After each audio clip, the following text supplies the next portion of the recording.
Hello, my name is Anthony Pascone, and I'm here to show you how to play Sultans.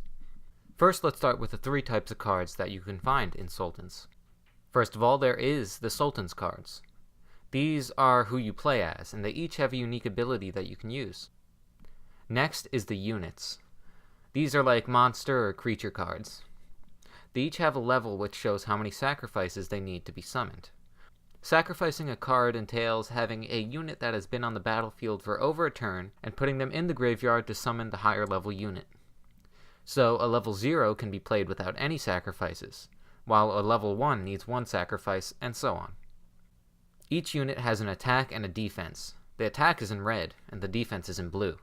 These numbers are all based on different die, and you could roll that die to see what your actual attack or defense would be when being attacked or attacking.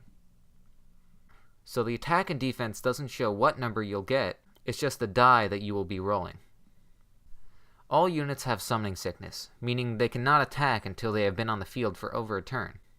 Units can be played in attack or defense mode. In attack mode, you roll the attack die, and obviously you can attack. If you ever roll lower than a unit that you are attacking or being attacked by, then your unit will die, and you'll take the difference between the rolls in damage. In defense mode, you roll the defense die. While in defense, a unit cannot attack. But if a unit rolls lower than an attacking unit, you will not take any damage. If you win a roll in defense mode, however, nothing happens to the opposing unit. And whether in attack or defense mode, if you ever roll the same number, nothing happens. The last type of card is a tactic. These are like magic or spell cards. They can be played face up and used right away, or played face down on the field to later be activated whenever you would like, even during your opponent's turn. Now that we got those out of the way, let's start the game. First, let's flip a coin to see who goes first. The person to call it correctly decides if they should go first or second. Going first obviously has the advantage of getting stuff on the board first, but going second means that you do not have summoning sickness for any units placed during that first turn, and only that first turn. Once it's decided who's going first and second, both players draw 5 cards. If there are any of those 5 cards that the players do not like, they could shuffle them back into the deck and redraw. Once both players are happy, we could start the first phase of gameplay. The first phase is the reload phase. If you have any units on the battlefield that have the reload card effect, this is where the effect will go off. For example, this deeply upset cat burglar has the reload effect that is simply draw a card. So, every turn during the reload phase while this unit is on the field, I will draw a card. After the reload phase is the draw phase.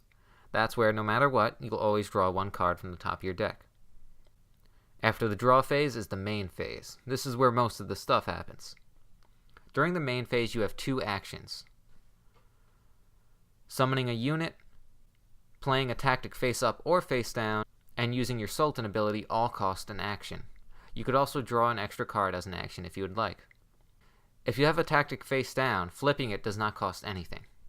The next phase is the battle phase. In Sultans, you decide what is attacking what. Each unit on your side of the field can attack once per turn as long as they do not have summoning sickness. You also cannot go back to your main phase to use an action after you started your battle phase. Make sure you use all your actions before you attack. You also cannot attack your opponent directly unless they do not have any units on their side of the battlefield.